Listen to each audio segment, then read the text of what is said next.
Davos में गया था वर्ल्ड इकोनॉमिक फोरम में 3-4 साल पहले। तो वहाँ से जाते हुए मैंने तय किया था कि ये जो पब्लिक ट्रांसपोर्ट और इलेक्ट्रिसिटी है इसके लिए ऑस्ट्रिया में एक डॉफलमेयर करके कंपनी थी। तो मैं कार्यक्रम पूरा करके कार से निकलकर ऑस्ट्रिया में गया और मैं उस कंपनी में करीब 4 घंटे था। और मुझे बड़ा आश्चर्य लगा कि उन्होंने डॉफलमेयर ने करीब देश में ropeway, cable car, funicular railway, इन सब में उन्होंने डबल डेकर बस बनाई 260 कैपेसिटी की, और वो हवा में चलती है। और क्योंकि उस समय धौला कुआं टू मानेसर, मैंने ये तय किया कि हम लोग एक पब्लिक ट्रांसपोर्ट सिस्टम ऐसी बनाएंगे। अब ये स्टैंडर्ड गेज में करना कि ब्रॉड गेज में करना, फिर मीटर गेज करना, फिर रेलवे करेगी कि यूडी करेगी, इसमें सब विद्वान लोगों ने साल 1.5 साल निकाल दिया। फिर मैंने एनएचआई को कहा कि आप टेक्निकली जॉइंट वेंचर करो, वो भी उसमें फंस गए। जब मैं वाटर रिसोर्सेस मंत्री बना तो वेपकॉस के एमडी को मैंने कहा कि ये इनसे थक गया मैं, अब तुम जाकर वहाँ के एम्बेसडर से कॉन्टेक्ट मैंने किया है, आप जाओ और डॉफलमेयर से जॉइंट वेंचर करो। अभी उन्होंने जॉइंट वेंचर किया है और करीब 28-30 प्रकार की टेक्नोलॉजी है। अब मेट्रो की पर किलोमीटर कैपिटल कॉस्ट 350 करोड़ है, और उतनी कैपेसिटी पर अगर ये सिस्टम हम लेते तो उसकी कॉस्ट 50 करोड़ रुपए पर किलोमीटर है। तो दिल्ली, मुंबई, कलकत्ता, चेन्नई के लिए ठीक है मेट्रो। जो 2 टायर सिटीज है उसमें ये टेक्नोलॉजी यूज करने से इकोनॉमिक वायबिलिटी भी आएगी, अफोर्डेबल भी होगी, इंपोर्ट सब्स्टिट्यूट है, कॉस्ट इफेक्टिव और पोल्यूशन फ्री है, और आज हमारे पास पावर सरप्लस है। तो मैं यही मानता हूँ कि ये इतने रिसर्च वर्ल्ड में हो रहे हैं, हमारे लोग भी कर रहे हैं, ये देश के भविष्य के लिए बहुत उपयोगी और सबसे इम्पोर्टेंट फील्ड अगर कोई है इसमें मैं 12-13 साल से काम करता हूँ। और वो जो आईआईटी के लिए सबसे बड़ा चैलेंज है वो हमारा ये जो पेट्रोल, डीजल और क्रूड ऑयल का जो इंपोर्ट है वो करीब 7 लाख करोड़ रुपए हमारे देश के बाहर जाते हैं। और हमारे एग्रीकल्चर की अवस्था ये है कि हम लोग व्हीट सरप्लस है, राइस सरप्लस है, और आज ऐसी स्थिति शुगर सरप्लस है, और इकोनॉमिक वायबिलिटी न होने के कारण फार्मर सुसाइड्स हमारी प्रॉब्लम है। तो आज diversification of agriculture towards energy and power sector, ये इसमें बहुत कुछ काम हो सकता है। हमारे देश के एक इंजीनियर हैं, वो ऑस्ट्रेलिया में गए हैं और उन्होंने ये जो हमारी पर्टिकुलरली स्टील इंडस्ट्रीज में जो स्टील स्लैग होती है, वो स्लैग पर उन्होंने ऑस्ट्रेलिया में एयर स्ट्रिप बनाई, रोड बनाए, और हमारे पास ये वेस्ट मटेरियल करके पड़ा हुआ है। टाटा में जमशेदपुर में इनका रोड भी बना है और रोड भी अच्छा हुआ। स्लैग सीमेंट जो होता है स्लैग से, वो भी बहुत सस्ता है। जब मैंने रेट कॉन्ट्रैक्ट पे निकाला तो 120 रुपए पर बैग JSW का जो अलीबाग में प्लांट है उनके स्लैग सीमेंट का रेट उन्होंने कोट किया था। पर ये स्लैग जो है आज हमारे पास इतना दुर्भाग्य है कि बिहार में और यूपी में बीच में बैन कर दिया सैंड को, मिट्टी को।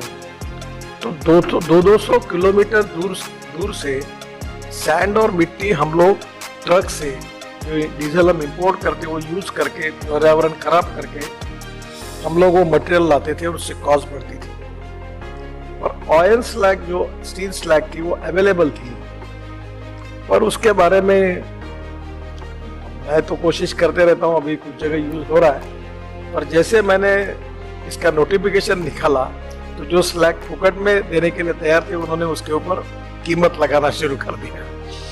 तो वो भी स्वाभाविक है। तो यूजिंग ऑफ वेस्ट मटेरियल ये भी हमारे सामने बहुत बड़ा चैलेंज है। अब मैं ऑटोमोबाइल इंडस्ट्री का, ट्रांसपोर्ट का भी मंत्री हूँ, और हमारी सबसे बड़ी समस्या है कि पब्लिक ट्रांसपोर्ट हमारे देश में सबसे कम है। और चाइना में 60 लाख बसेस है, हमारे यहाँ 10 लाख बसेस है। मैं और ब्राजील, कनाडा और यूएसए में ऑलरेडी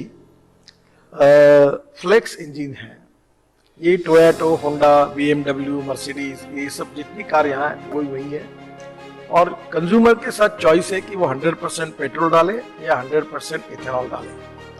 अब इथेनॉल का रेट 50 रुपये 52 रुपये लीटर है और पेट्रोल का 85 रुपये 90 रुपये तक जाता है। तो आज हमारे देश में इथेनॉल का बहुत, हमारी सरकार में हमने बहुत इंकरेज किया, काफ़ी रिक्वायरमेंट 10% पेट्रोल में डाल रहे हैं। तो मैंने आग्रह किया और मुझे खुशी है अपने देश में कि टीवीएस और बजाज दोनों जो मोटर ये टू व्हीलर बनाते हैं, उनके दोनों मीडियम यंग है लड़के हैं। दोनों को मैंने कहा, क्योंकि मैं ट्रांसपोर्ट मंत्री हूँ, कि जब तक तुम इथेनॉल की बाइक और ऑटो रिक्शा नहीं तैयार करोगे दोनों, तब तक मेरे पास नहीं आना, मैं तुम्हारा कोई काम नहीं करूँगा। और आपको ताज्जुब होगा कि मैंने दिल्ली में 1-1.5 महीना पहले 100% बायो इथेनॉल पर चलने वाली बाइक लॉन्च की। जो रेसिंग कार है उसमें ethanol as a fuel use होता है। अब इथेनॉल में ब्राजील ने फ्यूल करके नहीं, तो उससे बायोप्लास्टिक, और मैंने इंटरेस्ट लाकर वो बायोप्लास्टिक हिंदुस्तान में ला और उसकी ट्रायल करवाई। 78 आवर्स में वो बायोडिग्रेडेबल है। तो जो प्रधानमंत्री जो बार बार प्लास्टिक की बात करते हैं, उसमें अगर हम बायोप्लास्टिक यूज करेंगे, ये पेट बॉटल और बाकी के लिए, और अभी अमेरिकन स्टैंडर्ड भी हुए उसके, यूके भी हुए, और बायोप्लास्टिक से वो कर रहे हैं, तो ये भी किसान तैयार कर सकता है। तो सबसे इम्पोर्टेंट प्रॉब्लम ये है कि एग्रीकल्चर को बूस्ट करने के लिए टेक्नोलॉजी का उपयोग कैसे करना। और मैं आपसे आग्रह करूंगा, अभी आपको एक बात बताऊं कि हम लोग इतना रोड कंस्ट्रक्शन कर रहे हैं। एक मलेशिया में उन्होंने एक रिसर्च किया, स्टील के इसमें स्टील फाइबर प्रीकास्ट कंक्रीट में यूज किया।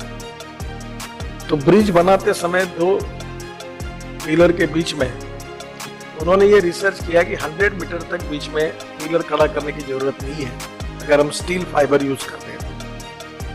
तो मैंने जब ये बात हमारे डिपार्टमेंट में कही, तो ये भी बात इंपॉर्टेंट है कि गवर्नमेंट में कोई भी आउट ऑफ बॉक्स कितनी भी अच्छी आइडिया हो, वो स्वीकारने के लिए बहुत रेजिस्टेंस रहता है। तब ये कैसा होगा, क्या होगा, तो मैंने रवि सिन्हा करके मुंबई आईआईटी के सिविल इंजीनियरिंग डिपार्टमेंट के हेड, उनकी अध्यक्षता में एक 5 लोगों की कमेटी तैयार की और मैंने उनको कहा कि इनको पहले मलेशिया भेजो और ये देख कर आएंगे और फिर उसके रिपोर्ट के आधार पर हम निर्णय करेंगे। मुझे मालूम था कि ये संभव है,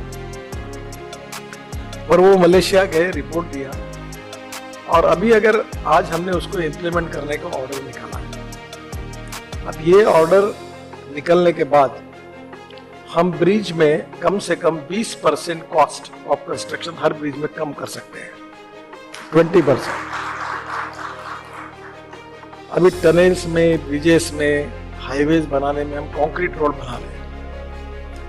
और मैंने कॉर्पोरेशन को पीछे लगकर, कि बायोफ्यूल में मेरा खुद का इंटरेस्ट है, पैशन है, मैंने कहा कि ये तुम्हारी बसेस जो है 400 बसेस है, हमारे पास 60 करोड़ रुपए साल का घाटा है ट्रांसपोर्ट का कॉर्पोरेशन को। मैंने कहा ये गैस अगर करेंगे तो डीजल की चोरी करके गैस की चोरी नहीं कर सकते। और अभी हमने 80 बसेस कन्वर्ट की और अभी आप देख सकते हैं आकर, और आने वाले 2-3 महीने के अंदर 400 बसेस, 100 कार, 100 ट्रक और 150 कार कन्वर्ट करके हम लोग, ये पानी से, हमारे पास 7 बायोडाइजेस्टर ऐसे ही पड़े थे, अब हमने वो भी देने वाले आईआईटी के इंजीनियर हैं, और उन्होंने अभी जो स्लज निकलती है 650-700 टन, और जो गंदा पानी है उससे, उसके साथ फ्रूट, वेजिटेबल और मटन मच्छी मार्केट की वेस्ट ऐसे बायोडाइजेस्टर में डालकर 49 ton per day bio CNG बनाने का भी काम हमने शुरू किया।